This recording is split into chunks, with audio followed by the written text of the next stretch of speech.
Buenos días, Cualitlanesi, Cualitonali. Estamos aquí ya sintonizándonos en vivo desde San Diego, California. En pocos minutos le daremos inicio a la ponencia, a la presentación de hoy.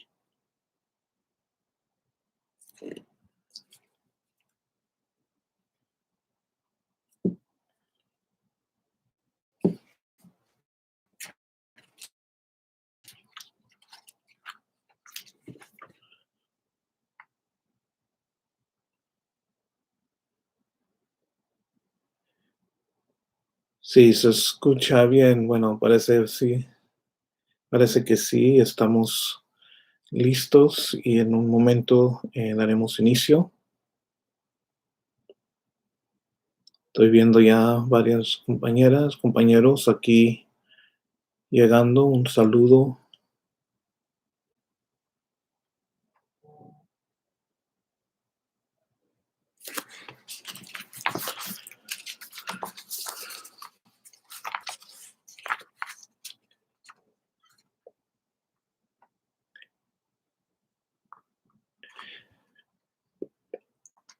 Bueno, para recordarles, la presentación de hoy forma parte de un primer panel de discusión de diálogos descoloniales sobre el tema Sistema Mundo, Nuevas Hegemonías y Alternativas desde los Pueblos. En particular, hoy yo hablaré un poco sobre la cuestión de pandemia y deshumanización desde una mirada fanoniana, desde una enclave descolonial, y en unos momentos empezaremos.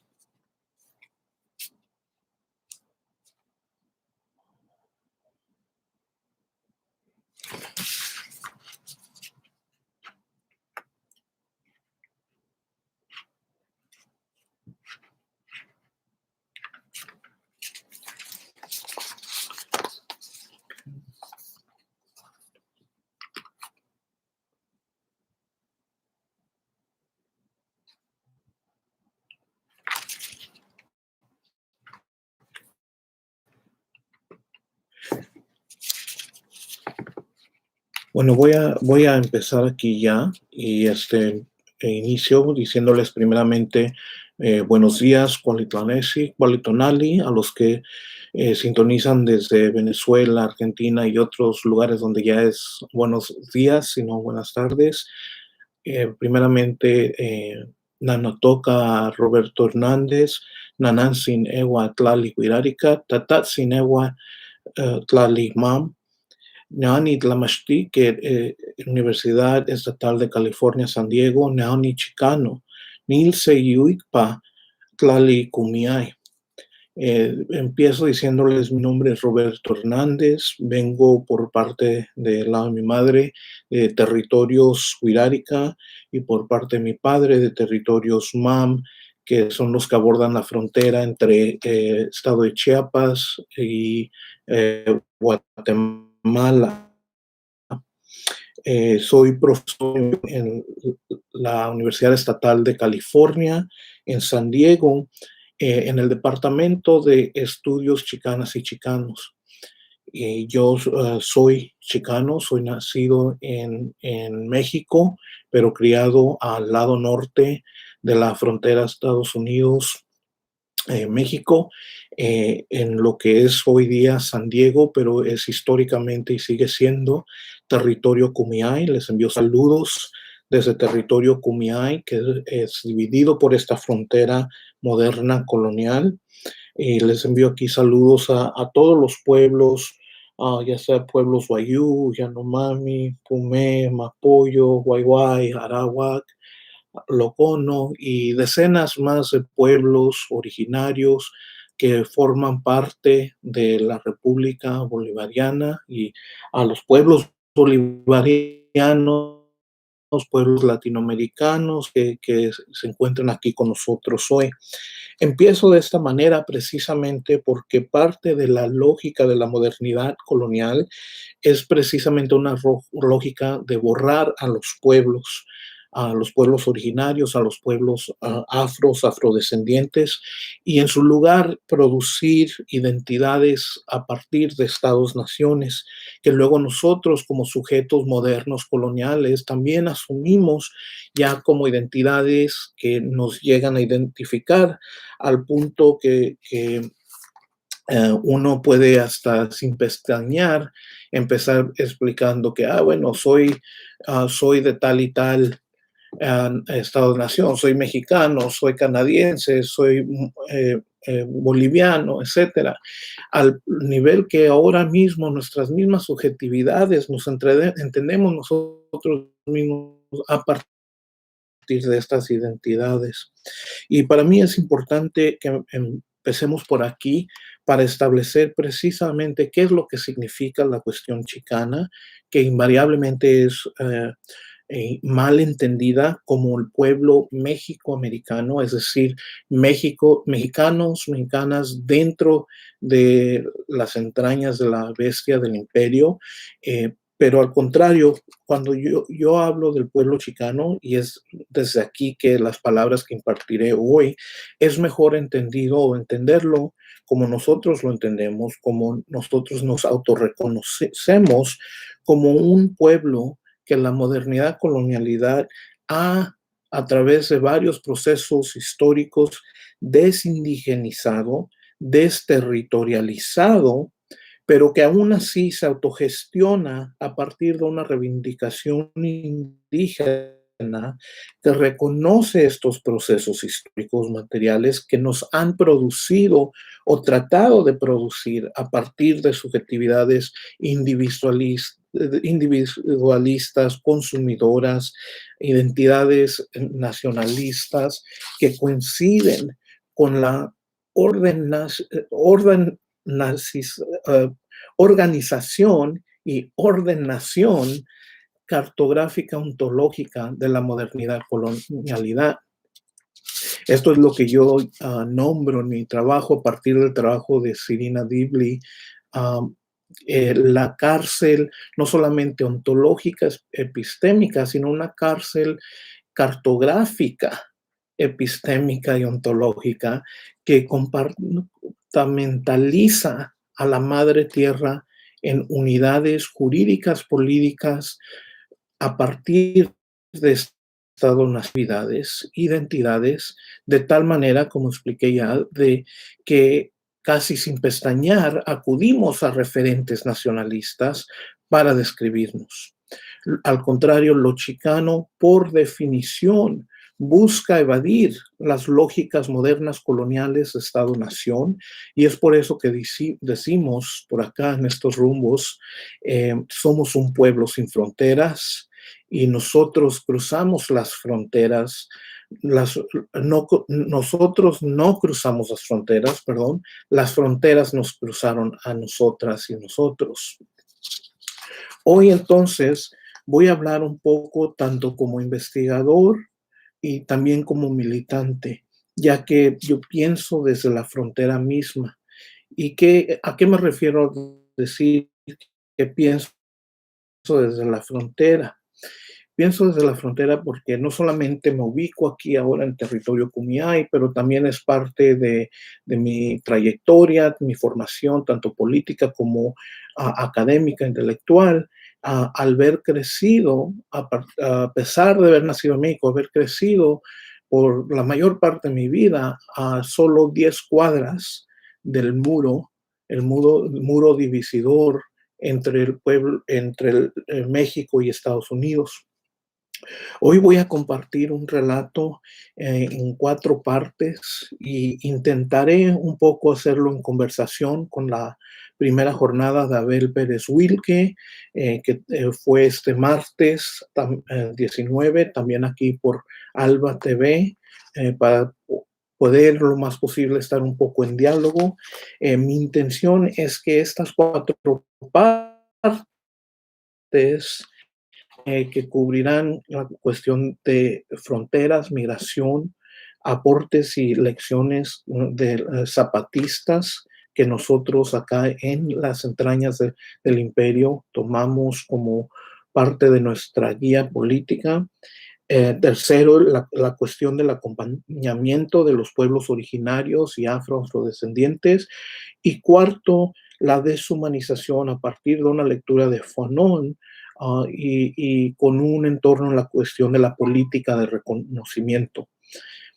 Esto, como digo, será, espero, será un poco interlazado y todo van hacia lo mismo, que es cómo abrir o profundizar las grietas de esta civilización de la muerte en esta crisis civilizatoria, tanto hoy como post pandemia. Así es que primeramente un poco eh, para situarme, digamos, geográficamente, soy nacido en México, pero como les digo, crecí aquí a solo 10 cuadras del muro. Y empiezo yo siempre a recalcar esta historia, mi historia personal, pero también que marca una vida, marca una formación política, intelectual, porque al crecer a solo 10 cuadras de este muro, nosotros somos transfronterizos, vivimos una vida aquí cotidiana donde se cruza un lado para el otro, seguido desde niño, algunos más que otros, algunos lo hacen diariamente, otros los fines de semana, etcétera. Pero también siendo que yo vivía de este lado, del lado norteamericano, también me tocaba otra dinámica que era no solamente la del cruce, sino también la de crecer lado a lado con patrullas fronterizas que en lo diario nos paraban yendo a la escuela, yendo al trabajo, en particular a mexicanos, hostigando, diciendo, a ver, ¿dónde están tus papeles? ¿De dónde eres? ¿A dónde vas? Y esta realidad donde incluso desde niño, viendo hacia la ventana de mi propia escuela, miraba la patrulla fronteriza, siguiendo a gente que se miraban como yo, parándolos a ellos durante clase y a mí después de clase. A partir de esta realidad es donde nosotros, muchos de nosotros aquí, de padres de descendencia mexicana, pero que somos creados de este lado, empezamos un proceso de concientización, de politización, que también a la vez en mi caso fue marcada por una masacre aquí mismo en el pueblo de San Isidro. Yo soy de San Diego, pero para aclarecer un poco, se habla mucho de la frontera San Diego-Tijuana. Al contrario, yo diría aquí es la frontera San Isidro-Tijuana. Yo soy del pueblo de San Isidro, a cuadras, les digo. Y en el 84 llegó a haber una masacre en un McDonald's, que también no cabe mencionar que el McDonald's, símbolo clásico del imperio norteamericano, fue precisamente ahí donde un supremacista blanco entró una tarde del 18 de julio del 84 y asesinó, acribilló a decenas de personas. Al final hubo 21 muertos, 18 de ellos mexicanos, 18 más heridos, 14 de ellos mexicanos, 7 que de hecho eran gente que vivía en Tijuana, que solamente estaban aquí a partir de su vida transfronteriza para comerse una Big Mac ahí en tal McDonald's. Pero esto ocurrió a solo 2 cuadras de mi casa. Y es ahí donde también mataron a unos compañeros de mi niñez y empezó un proceso de cuestionamiento sobre por qué es que a nosotros, originarios de pueblos mexicanos, latinos, nos casan. Nos casan, sino por un lado el Estado, la migra, por otro lado, eh, por otro lado ciudadanos, digamos, norteamericanos, supremacistas, donde de día a día vivimos este tipo de casamiento, que luego en años después vemos también más reciente los casamigrantes y regresaré un poco a eso. Pero a partir de estas experiencias formativas, cuando era joven, digamos, por allá del 92, llegamos a pensar sobre las celebraciones del quincentenario del mal llamado descubrimiento de las Américas. Y aquí en San Diego se organizaron protestas en contra del quincentenario, pero en lugar de ir a, digamos, la comunidad, el barrio italiano, que es donde estaban celebrando a Cristóbal Colón, aquí más de 5 millones marchamos en hacia el muro fronterizo, porque para nosotros la cuestión de fronteras, de muros, era obviamente, intuitivamente relacionada a procesos históricos de modernidad, colonialidad, que empezaron no con el alzamiento del muro después de la guerra Estados Unidos-México, sino con la modernidad, colonialidad que se desató a partir de los viajes de Colón. Así es que nosotros sabíamos de una manera encarnada que teníamos que ir no al pueblo italiano, sino al contrario, al muro fronterizo Estados Unidos-México.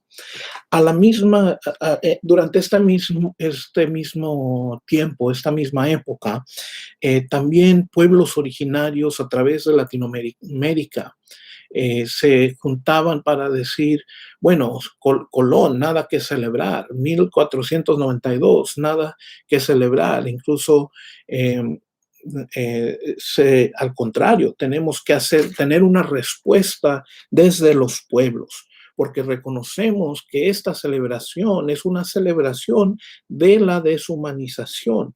Así es que en Quito, Ecuador, en un encuentro intercontinental de los pueblos, se empezó a pensar cómo vamos a responder como pueblos originarios.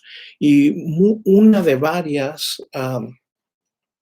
formas de responder fue no solamente protestas en el 92, pero en este encuentro en Quito se empezó a pensar el hacer de una corrida ceremonial, una carrera ceremonial que se le nombra la Jornada de Paz y Dignidad, que tiene dos ejes. Uno que empieza en el punto norte en Alaska y corre hacia el sur, y otro que empieza en Tierra de Fuego, en Argentina, en la Patagonia, y corre hacia el norte.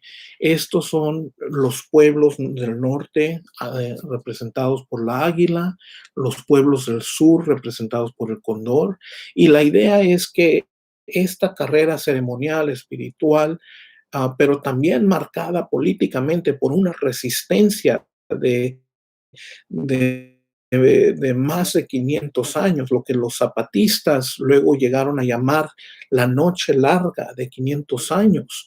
Esta carrera era con la intención de pasar por cuantos más pueblos, cuanto más pueblos originarios, barrios, reservas, barrios populares, incluso entre pueblos que han sido desindigenizados, como los pueblos chicanos, y a partir de correr por estas comunidades, acompañar a estas comunidades, conocernos entre nosotros en estas comunidades, al final traer los bastones de mando del norte, del águila, junto con el bastón de mando del sur, el cóndor, en lo que marca una reunificación de los pueblos águila, de los pueblos cóndor, de los pueblos del norte y los pueblos del sur.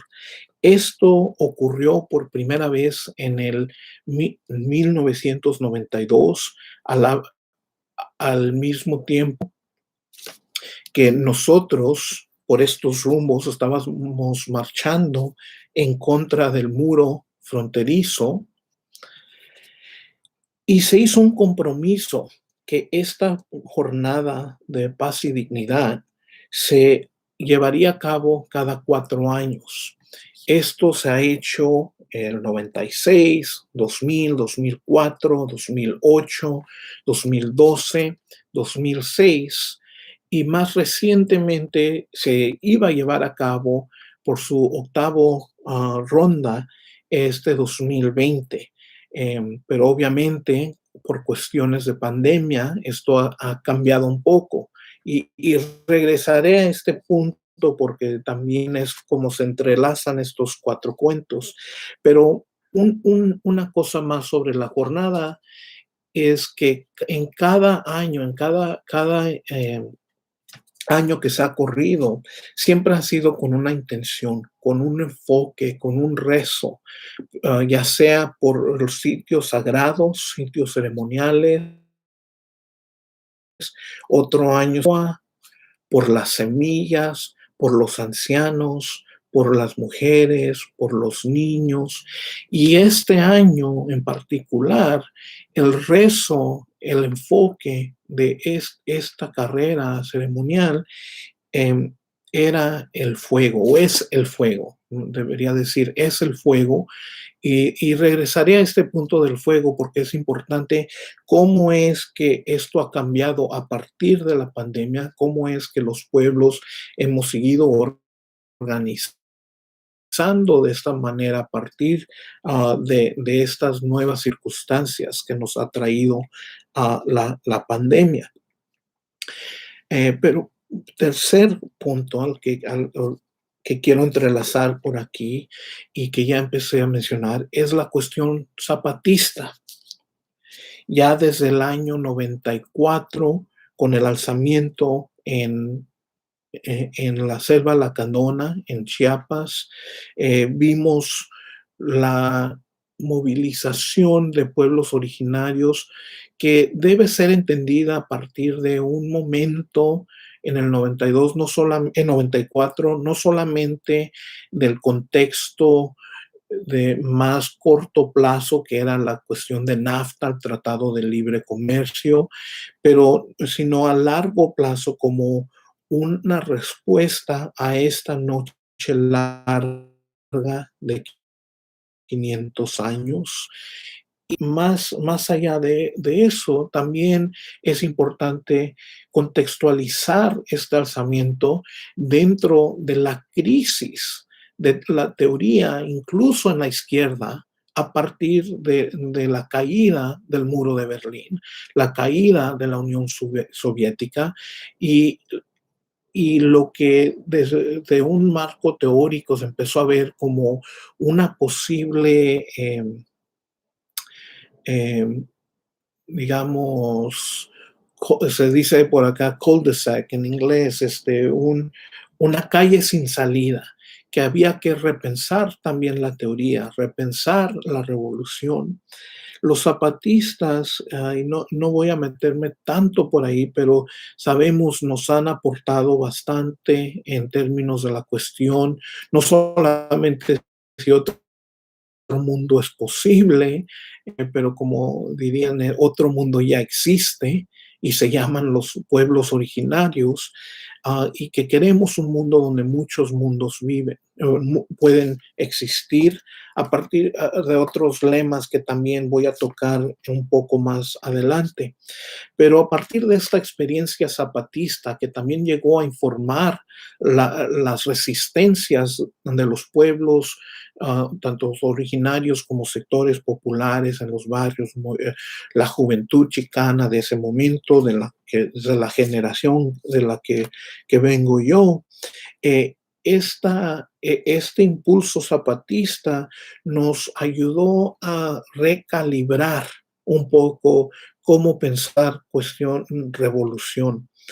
Para los años 2006, luego se se escribió lo que se le llama la sexta, un comunicado, la sexta declaración de la Selva Lacandona, que esto y otros textos que hago referente aquí los compartiré luego por Telegram, pero este comunicado de la sexta fue un llamado a pensar la cuestión zapatista más allá de Chiapas, de desarrollar bases organizativas autogestionadas, autonomías otras, cada quien desde su propia trinchera. Esto también marcó un momento donde nosotros, como pueblo chicano, en las entrañas de la bestia del imperio, nos empezamos a organizar acá, no solamente en solidaridad de los pueblos, pero para desarrollar unas autonomías, cartografías en donde nos encontramos. Vamos a subir al 2016. Llega elección de Trump. Y cuando llega esta elección de Trump, que cabe decir, empezó su campaña con un declaramiento anti-mexicano, un declaramiento racista, que todos los mexicanos son violadores y bueno, quizás algunos sean gente buena. Durante este tiempo, en el 2006, ya pensado desde la lógica de la sexta, muchos que acá que nos entendemos como gerentes de la sexta declaración, los zapatistas escribieron otro comunicado que también les compartiré, que se llama el primero de varios, el primero de muchos. Y en este comunicado que quiero pasar un poquito de unos cuantos minutos hablando de este comunicado, explican los zapatistas que ya por mucho tiempo vieron a los pueblos latinos, latinoamericanos acá en el norte, que por tanto tiempo apoyamos a las luchas en solidaridad de América Latina, la lucha zapatista, que viendo nuestra coyuntura actual con la elección del 2016, que ellos se encontraban obligados a hacer una reciprocidad de apoyarnos a nosotros en nuestras luchas. Pero dice tal comunicado, nosotros, pueblos zapatistas, ¿qué tenemos para compartir con el norte? No les podemos enviar nuestros chivos, no tenemos mucho, no tenemos plata, pero ¿qué tenemos? Tenemos café. Y se decidió a partir de este comunicado y asambleas de juntas de buen gobierno que las comunidades zapatistas enviarían café al norte. Y este café fue recaudado a partir de ir a todas las familias que producían café y cada familia dio 1 kilo. Las familias que no producen café dieron 65 pesos y ahí se juntaron estos dineros y fue y se compraron más café de las familias que producen café. Al tener este café, se juntaron más de 5,000 kilos de café. Se llevó a una señora por ahí que tiene una fábrica zapatista de, para tostar y moler el café. Y empezaron a tostar y moler el café. Y muy poco después de haber empezado este proceso, la máquina moledora de café se quebró. Y un compañero zapatista dice, el capitalismo. Pero ahí otro compañero le responde, no, no, compa, calmado. Aquí no fue el capitalismo. Aquí el problema fuimos nosotros, que no hicimos el trabajo de mantenimiento de esta maquinaria para poder asegurar su funcionamiento a largo plazo para las metas que nos proponemos hacer en el proceso de un acto de solidaridad con otros pueblos. ¿Qué pasó? Se fue a buscar a alguien que tiene vacas, a agarrar grasa, se fue a encontrar a alguien, un mecánico, a que venga y arregle la máquina, se arregló la máquina, se molió el café, se tostó el café, se empaquetó el café y lo enviaron hacia la frontera norte. Ahora la cuestión acá era cómo íbamos a cruzar ese café, y esa es otra historia para otro tiempo, pero a partir de ahí surgió un colectivo llamado Hormigas Autónomas y Rebeldes que, digamos, ayudó un poco con ese cruce de ese café. Pero viendo este comunicado y la razón por la que me enfoco aquí un poco, parte de lo que nos imparten los zapatistas es una lección es sobre no solamente la impulsión de economías locales, sino el trabajo interno de mantenimiento entre los diferentes sectores que constituimos pueblos en lucha. Estas son lecciones de cómo no siempre pensar imperio, sino también en pensar lo doble, en el doble sentido, tanto imperio como trabajo interno. Y regresaré a esto, pero este comunicado termina eh, diciendo, bueno, si al fin del día este café viene gratis, no sin ningún cobro ni nada, esto es un acto desde los pueblos en solidaridad con pueblos latinoamericanos, migrantes, indígenas, desplazados en el norte y lo único que pedimos es que cuando compartan este café para hacer comunidad con gente, que al compartir este café cuenten el cuento del café, porque en el cuento en sí es donde están las lecciones del trabajo interno de mantenimiento que también nos ha hecho falta dentro de las varias izquierdas, dentro de los varios sectores en lucha. Y y dicen, si necesitáramos explicar todo lo que decimos aquí en palabras simples para que todos entiendan, que se joda Trump o chinga Trump. En inglés, traducción, fuck Trump. Y este fue conocido como el fuck Trump coffee, el café que se chinga Trump. Eh, Esto formó parte de los procesos organizativos que aquí en la frontera en particular ha nos ha ayudado a organizarnos, a autogestionarnos para el desarrollo de autonomías locales, pero también para trabajo de resistencia.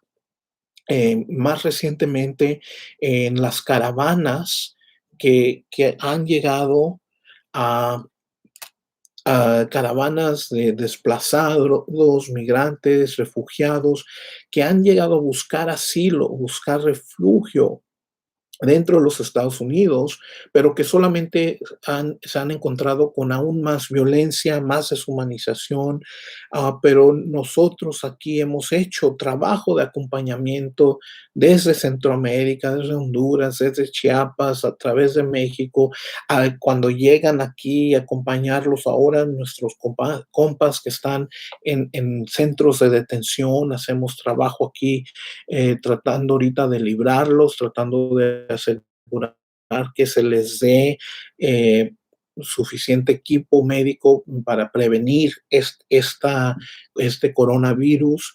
Hemos ido haciendo este trabajo, aunque, bueno, precisamente porque los centros de detención han sido actualmente uno de los sitios donde más se ha aumentado los casos de infección, incluso ya varios muertos, tanto en cárceles en sí como en estos centros de detención, donde los migrantes están ahí aún solamente esperando tener una audiencia frente a un juez, sin haberles, sin haber hecho ningún crimen ni nada, los tienen ahí presos en estos centros de detenciones y vamos trabajando, apoyando, tratando de liberarlos al momento.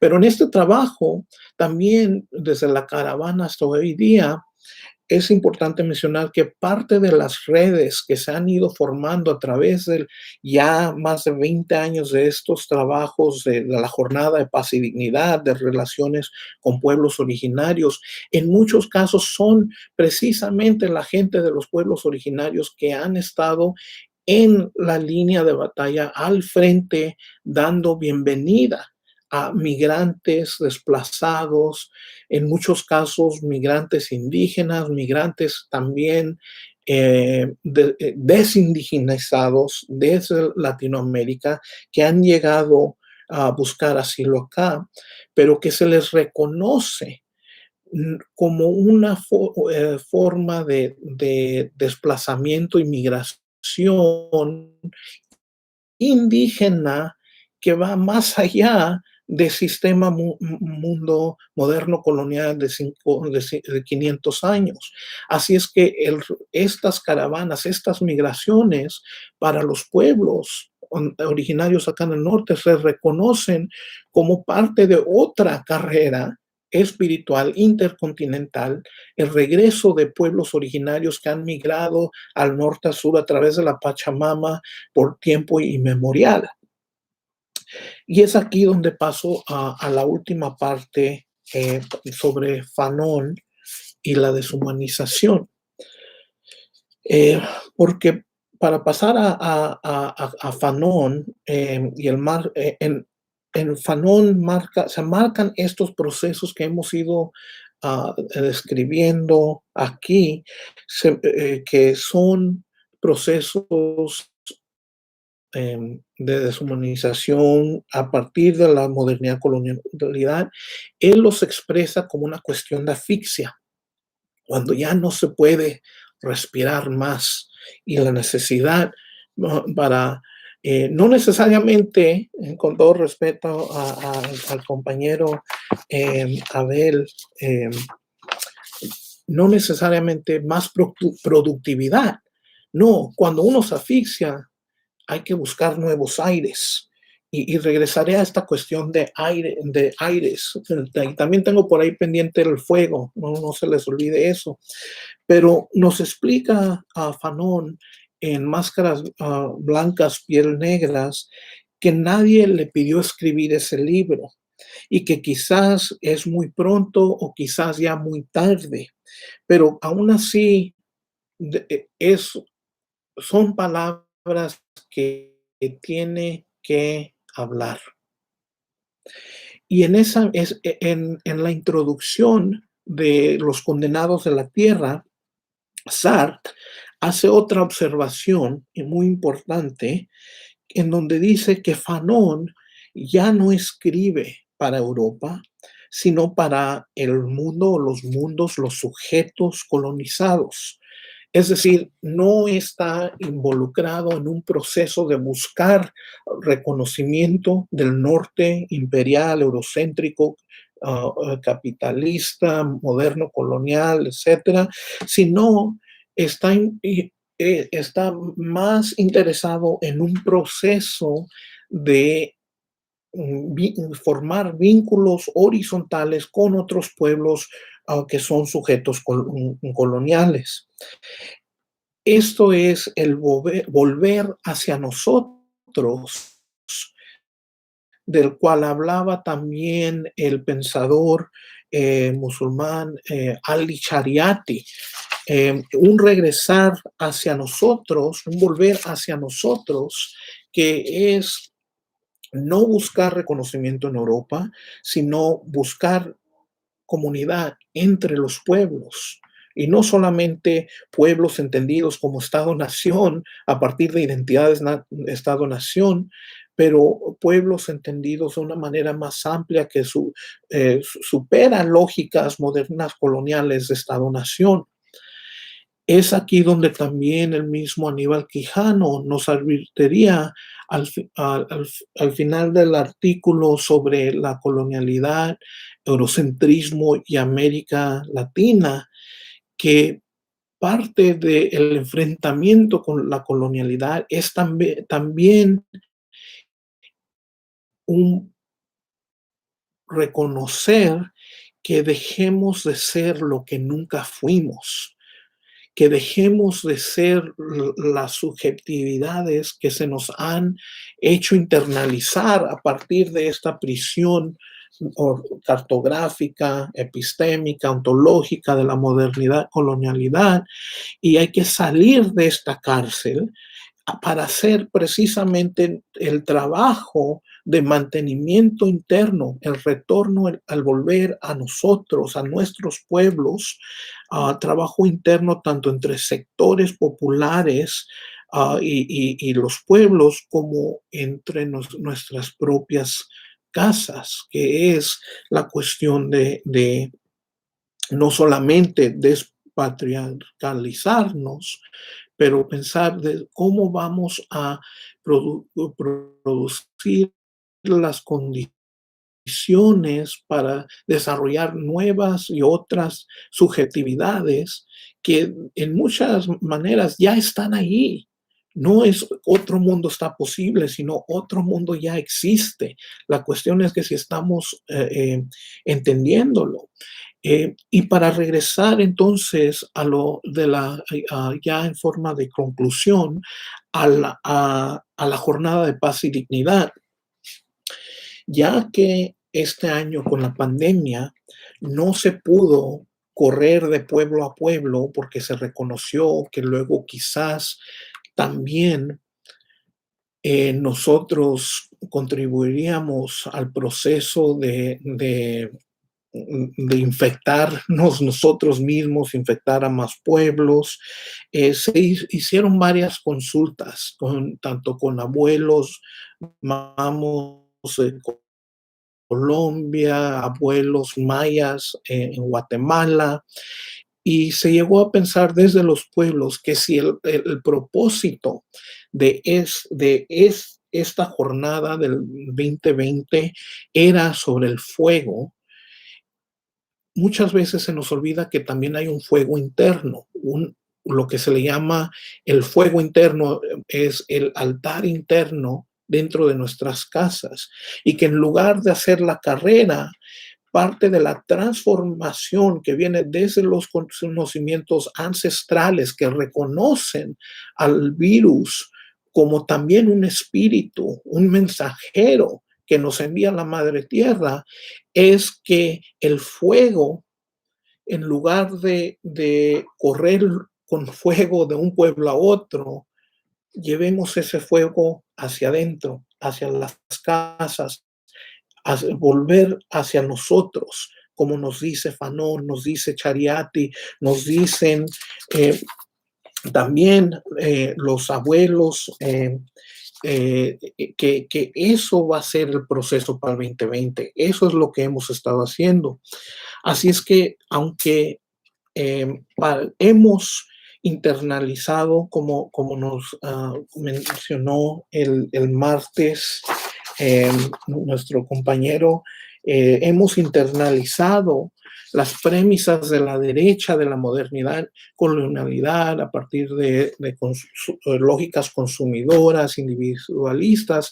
La productividad también es una lógica moderna colonial. Y aquí no es nada más una cuestión de un argumento en contra del extractivismo, el extractivismo que aún reconoce estas cosas, digamos, como cuestiones de recursos, materias primas que se extraen o no se deben de extraer, digamos, la productividad y insistir que al asfixiarnos hay que producir más. La productividad también es parte de este lenguaje, este discurso moderno colonial, donde se entienden materias primas como recursos naturales en lugar de verlas desde la mirada de los pueblos, ya sin acudir a lógica moderna colonial,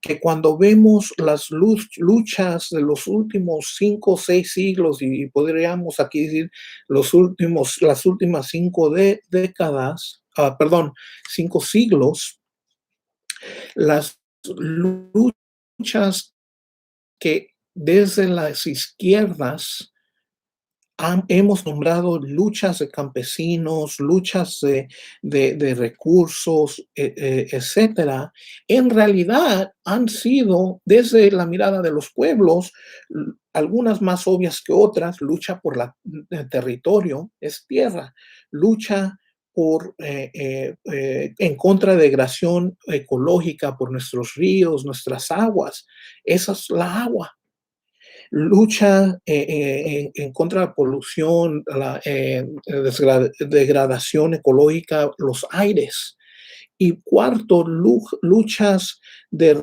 recursos, energía, petróleo, gas, energía, fuego.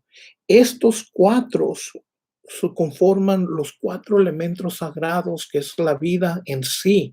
Así que cuando hablamos de una ética con criterio vida, el criterio es no solamente la vida de los pueblos de una manera antropocéntrica, pero al contrario, entender que la vida es la madre tierra.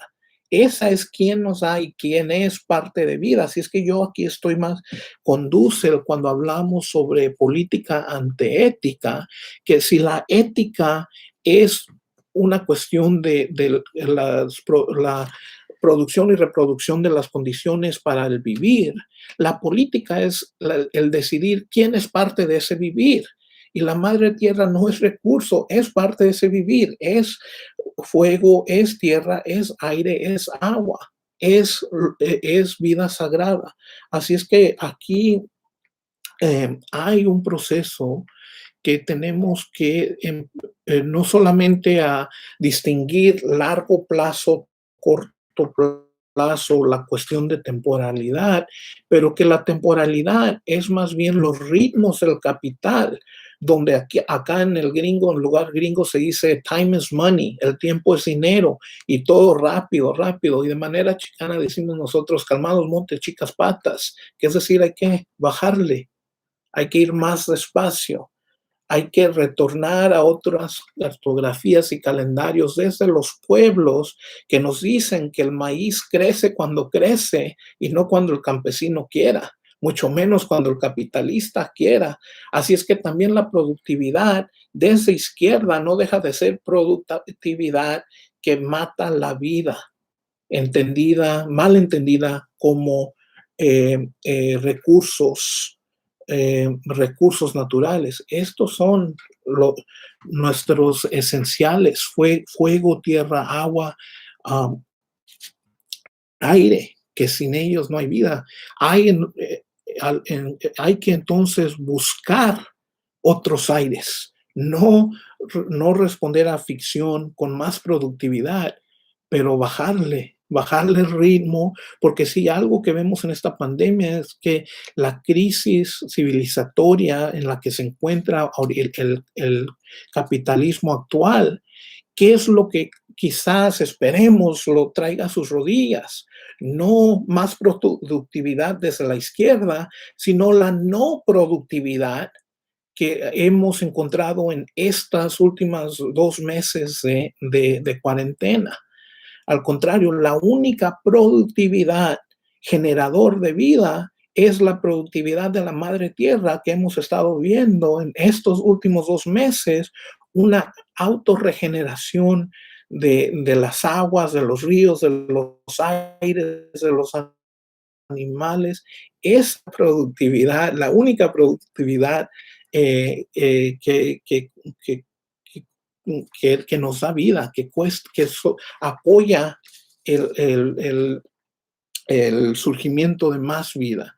Y la no productividad es lo que nos ayudará a nosotros retornar a nosotros mismos, retornar a la madre tierra, y ahora hasta el sol, bueno, el sol con este mínimo solar, hasta el sol ya se quiere ir y está diciendo, pónganle la atención a su madre, no a su padre.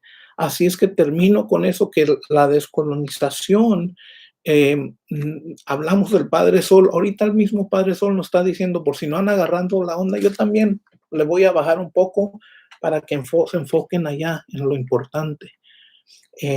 Y bueno, con eso termino la parte de la presentación.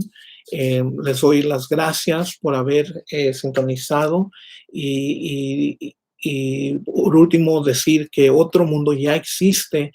La cuestión es si estamos acompañando, caminando con los pueblos y no los pueblos Estado-Nación, sino todos los pueblos originarios que aún están presentes, que en formas incluso desindigenizadas, deterritorializadas, pero los conocimientos están allí.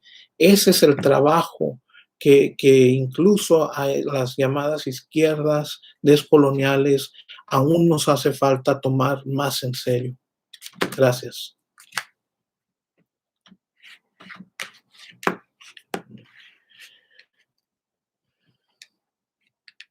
Bueno, y no sé si aquí se harán preguntas por este mismo eh, espacio o si las preguntas las llevaremos a cabo por otro espacio de Telegram. Si es que aquí les pido a los compañeros darle las gracias a tanto Lirio, Ámbar, a Pablo por la invitación y les pregunto a ellos cómo proceder o si aquí terminamos la misión.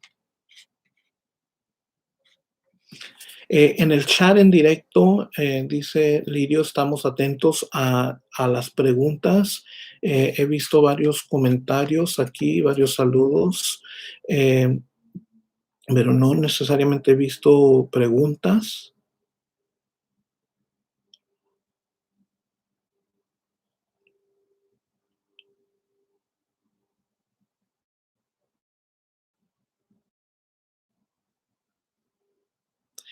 Bueno, solo para comentarles aquí a Alejandro Meraz, compañero que nos eh, llega aquí desde también de México, dice la desintegración de las comunidades y de la familia es también una agresión al fuego antiguo, el fuego sagrado. Eh, este proceso del retorno a nosotros mismos, a nuestros fuegos, al mantenimiento interno que nos llama la atención el comunicado zapatista que mencioné, esta atención es también parte de procesos que varios pueblos a través de las Américas reconocen como la necesidad de un fuego nuevo cada ciclo de 52 años. De hecho, estamos a 52 años del 68, que ya sabemos, muchos entendemos como momento de revolución global, momento de movimientos antisistémicos, y es precisamente que coincide ahorita que es al pensar lo antisistémico, digamos ya lo anticivilizatorio, lo de abrir las grietas, ampliar las grietas de esta civilización de la muerte, estamos precisamente a 52 años, que no es coincidencia, de repensar estos movimientos antisistémicos que tanto Fanon como varios otros que han nutrido nuestro entender de estos procesos descoloniales. Ahora es ese tiempo. Y bueno, no parece no estar Abel por aquí para seguir con nutrir este diálogo, dice Lirio. Eh, Igual pregunto de nuevo si hay alguna otra pregunta, comentario aquí por el chat o si gustan mudarse al Telegram, también podemos seguir por ahí. Yo compartiré en Telegram algunos de los documentos a los que hice referencia aquí en esta presentación.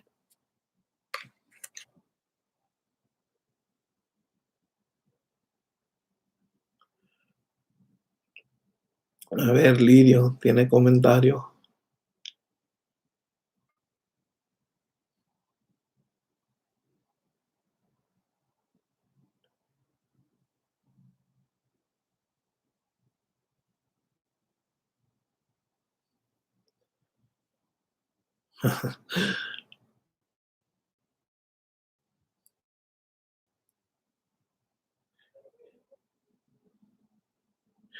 Bueno, no pasa nada, que igual cuando digo, para mí la temporalidad no es cuestiones de corto, medio o largo plazo, sino el ritmo de la vida.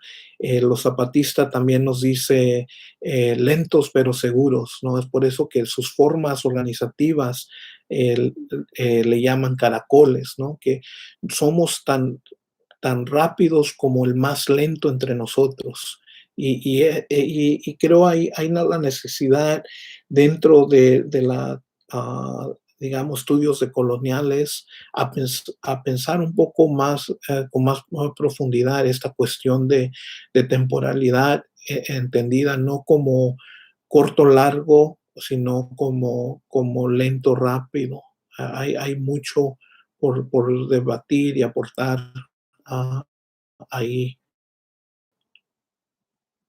Y la referencia zapatista es comunicado que se llama el primero de varios, que es en referencia al café. También si lo buscan como café zapatista, eh, ahí lo pueden encontrar. Pero esto lo añadiré al Telegram.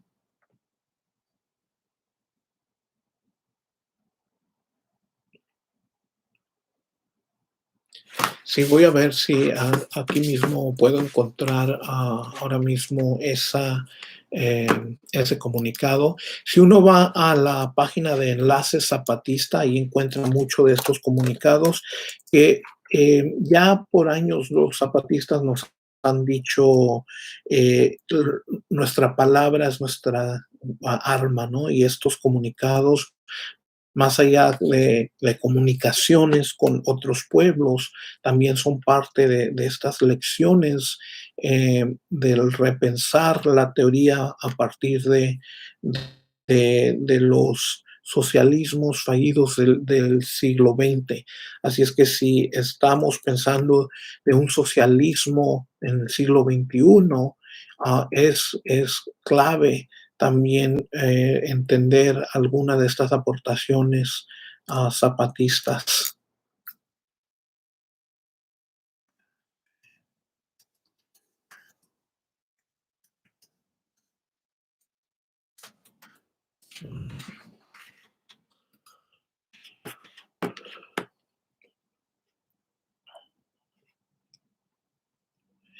Dice Lirio, quiere preguntar sobre la tensión entre sistema mundo moderno para... sí, gracias, Lirio. Pues lo que yo mencionaría aquí, ya estamos, bueno, pronto se acerca eh, se acerca el aniversario, primer aniversario del fallecimiento de Immanuel Wallerstein, que en su última escritura habló precisamente sobre el sistema mundo y la crisis en la que se encuentra el sistema mundo. Y, y terminó ese escrito con una nota optimista, ¿no? Que es decir, aún pienso en la posibilidad 50-50 de que vamos a salir a cabo, vamos a ganar y vamos a transformar este sistema mundo, esta civilización que ha llegado a su límite, y parte de esta tensión interna al sistema mundo actual, moderno colonial, es que la lógica temporal del mismo sistema mundo, de la modernidad colonialidad, es una lógica que asume la primacía de lo nuevo ante lo antiguo. Toda novedad, todo lo nuevo es necesariamente superior que lo antiguo, que lo viejo, que hay que descartarlo. Y es una lógica que tiene una estructura interna que por definición es antipueblo. Es cuestión de, como el antropólogo mexicano Guillermo Bonfil Batalla, en un libro muy importante escrito por allá del año 87, que se llama México Profundo, una civilización negada. Él nos explica que el proceso de colonización o la colonialidad hay que entenderla como proceso de desindianización. Él usa el término indio y podemos ahí debatir lo indio, lo indígena, pero lo importante, lo clave es decir que la colonialidad es proceso de desindigenizarnos. Aunque cuidado, ahí también hay un detallito que los mismos pueblos indígenas hay que reconocer que no hay nada ontológicamente que los hace esencialmente indígenas.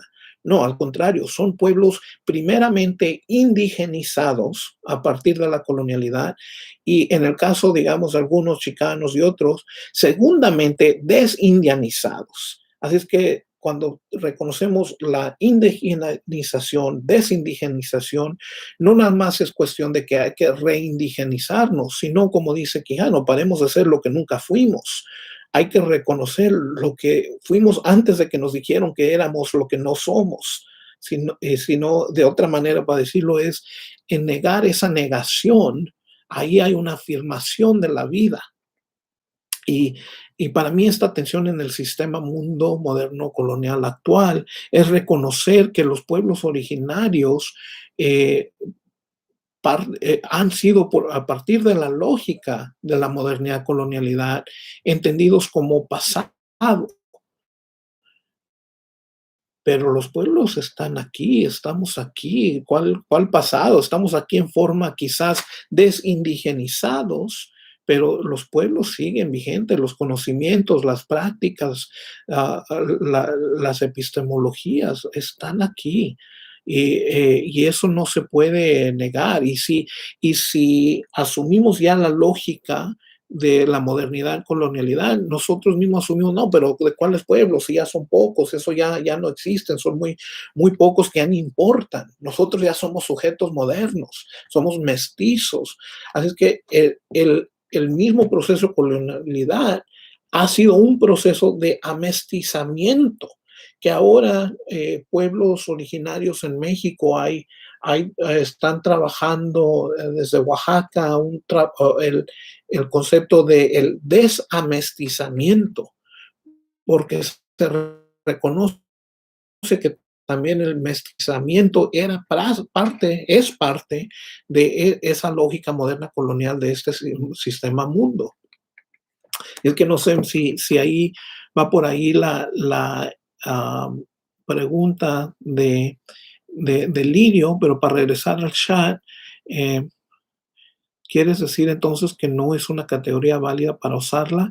Bueno, no, de que el sistema mundo moderno, claro, pero es categoría importante, pero es parte del diagnosis, ¿no? Que nos dice Fanon. Hay que tener una claridad conceptual sobre qué extenso es el problema al que nos enfrentamos.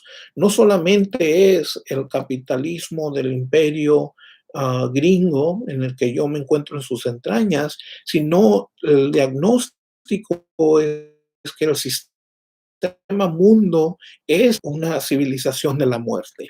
Así es que sí, aún es una categoría importante, pero ahora lo importante también es pensar cuáles son las lógicas subsidiarias o las premisas consecuentes que vienen a partir de este proceso sistema mundo moderno colonial, que también nombramos una civilización de muerte. Y es ahí donde en relación a los pueblos ha sido lo que Johannes Fabián en el libro Tiempo y el Otro, que de hecho no sé si es traducido a castellano, fue originalmente escrito en francés, es Time and the Other, en, en, en inglés, pero Johannes Fabián habla de estos procesos como el negar el negarle la cotemporalidad a los pueblos, ¿no? Que el proceso colonial es eso, asumir que la subjetividad de los pueblos es solamente cuestión de pasado. Es ahí lo que hay que entender un poco más de cómo se ha movido esa dinámica dentro del sistema mundo.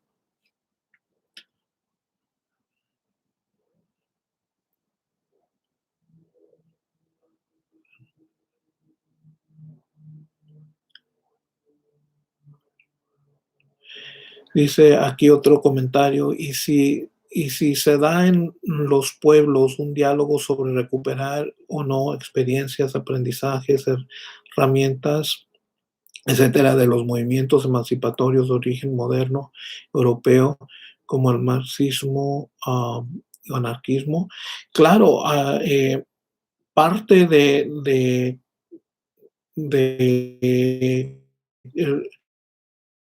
digamos, movimientos emancipatorios de origen moderno europeo, es reconocer como, por un lado, han sido emancipatorios, claro, eso no se niega, pero por otro lado, han seguido con ah, ciertas premisas que todavía parten de una lógica moderna colonial destructor de vida, que hoy nombramos productividad y asumimos que se necesita una productividad desde la izquierda para combatir la productividad desde la derecha. Pero esa productividad todavía entiende a los, digamos, cuatro elementos sagrados de la vida en sí, la agua, la tierra, el aire, el fuego, como recursos materiales, como materia prima para producir, y ahí se está aún destruyendo vida. Así es que hay que repensar qué sería un socialismo, un anarquismo que no toma la premisa de la productividad moderna colonial como su base. Es posible, yo digo que es posible, no es aquí un ataque a movimientos de herencia moderna europea, es un llamado a que estos movimientos también hagan el regreso a sus propios conocimientos, a que bajen el paso, que sean más lentos en su paso para pensar y sentir al actuar, ¿no? Así es que por eso también hablamos sobre la cuestión de qué es descolonizarse en Europa. Eso tiene un significado muy diferente que el descolonizarse acá en a Bengala, en las Américas. Eh, pero también es posible. Y dice Lirio otra pregunta sobre la temporalidad, esa no la vi. En Venezuela el riesgo de muerte es muy claro, también desde el Estado se requiere sostener un conjunto de actividades. ¿Sí? ¿Cuál es el papel que juega la familia del Caribe? Gracias, compañero. Sí, eh, al hablar de, de los de los pueblos del norte y el sur. Muchas veces hablamos del águila y el cóndor, pero no se nos olvida que también por ahí está, y si me permiten, se me olvidó el nombre del Red Tail Hawk, que es ah, otro aire que viene por allá del Caribe, este pájaro que le llaman la falcón de cola roja, no me acuerdo ahorita el nombre originario. Y al igual en Centroamérica se habla mucho del quetzal. Así es que también no es cuestión solamente águila condor, sino eh, los varios pueblos a través de igual, no solamente las Américas, pero otros pueblos también donde incluso en África, estos también conocimientos ancestrales también deben de ser reconocidos y son entre ellos reconocidos como conocimientos indígenas, indigenizados, ancestrales, que van a más allá o vienen de otra lógica que no coincide con la moderna colonial. Así es que no es solamente de construir otro mundo con lógicas diferentes, sino ver que esas lógicas ya están vigentes, forman parte de, del mundo actual. Ya hay muchos mundos existiendo. La cuestión es reconocernos entre nosotros y no necesariamente el reconocimiento de Europa, que es precisamente aquello que mencioné, Fanon y Sartre. Mm,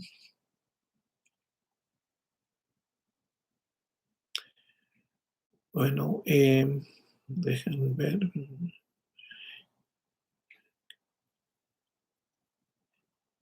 Y de hecho debería mencionar que también en el Caribe, la jornada de paz y dignidad se ha llevado a cabo, se han corrido bastones en las islas. De hecho, este año se logró correr como parte de este proceso que ya llevamos en nuestra octava jornada. Vamos en la octava jornada. Se llegó a correr en el Caribe antes de las cuarentenas. Ahí sí lograron correr nuestros compañeros, a nuestra familia caribeña antes de que tuvimos que entrar en cuarentena. Eh,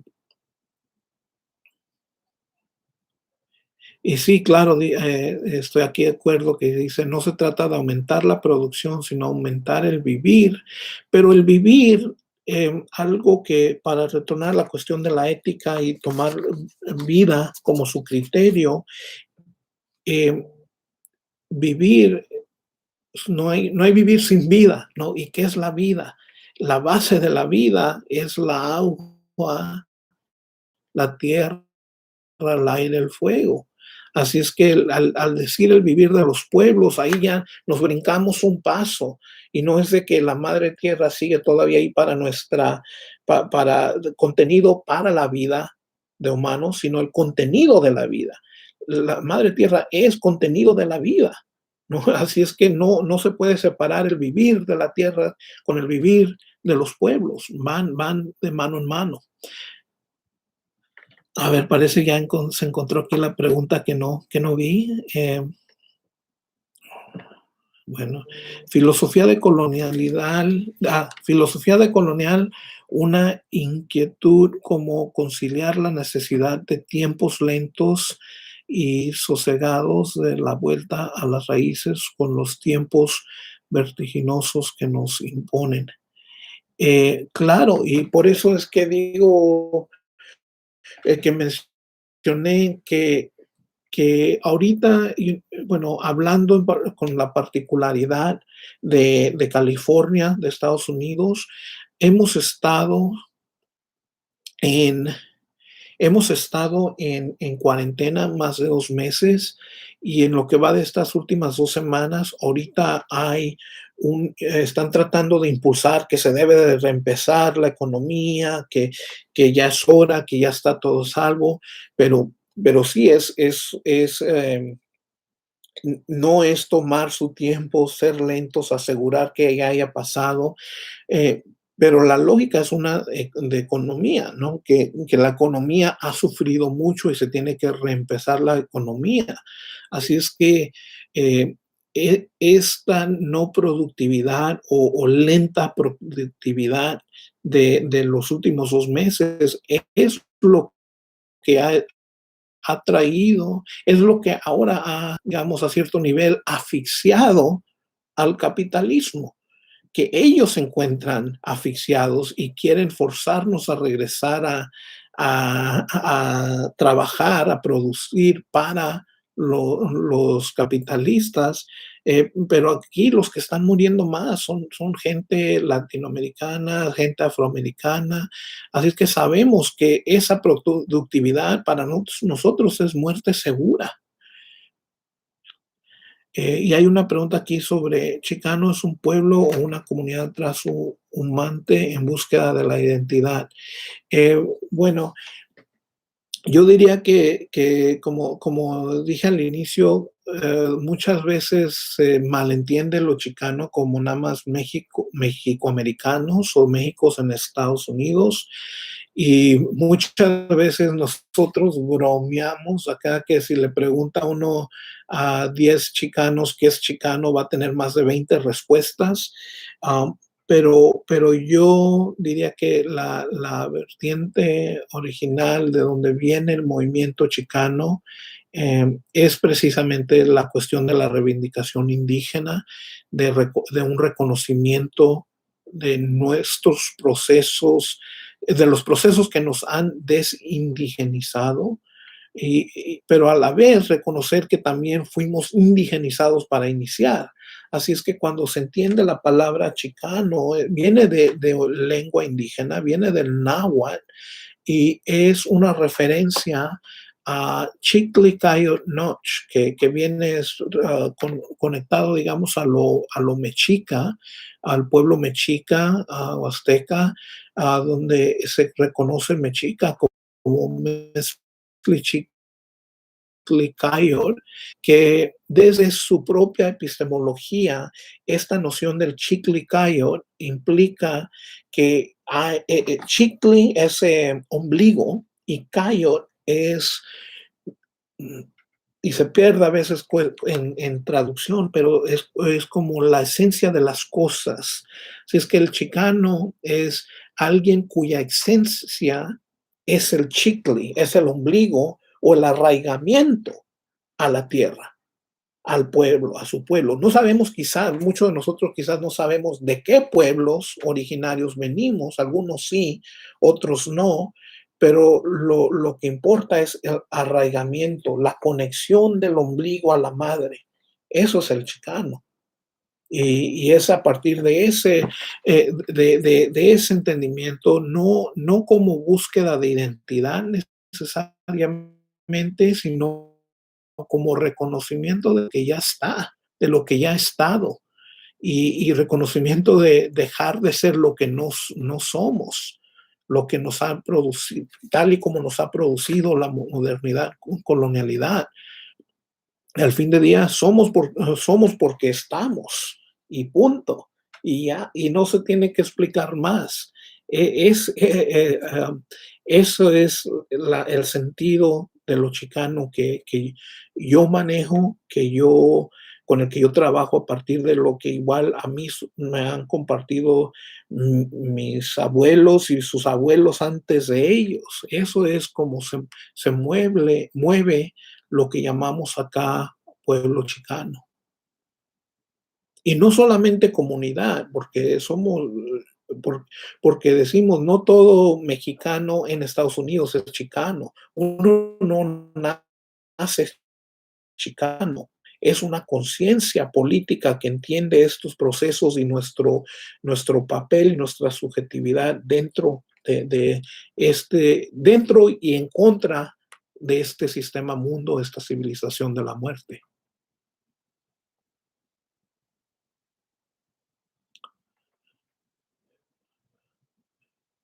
Bueno, pues parece, no sé si se han agotado ya las preguntas, pero de nuevo, Tlazocamati, quiero dar gracias aquí tanto a Alba TV, a las compañeras y compañeros que me han invitado a compartir aquí un poco.